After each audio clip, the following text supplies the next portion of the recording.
Hi Royals. Oh my god. Aki, today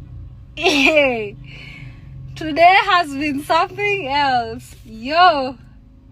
Yani imagine I woke up at 3, I showered, I dressed. Then when I was about to leave the house, najiuliza, at 7 kuna kwanga na giza hivi bana. Checked my work phone, inasema ni 3:55. Woke up my hubby, simu yake inasema ni 3:55. Went back to sleep. Guess what?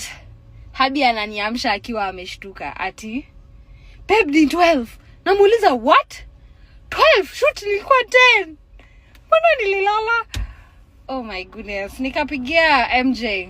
MJ ananiambia ni 7:55. Tukaacha kupanic. I don't know what is happening. Lakini kuna shida kwa hii boba. Mbona saa zina change hivi haraka sana?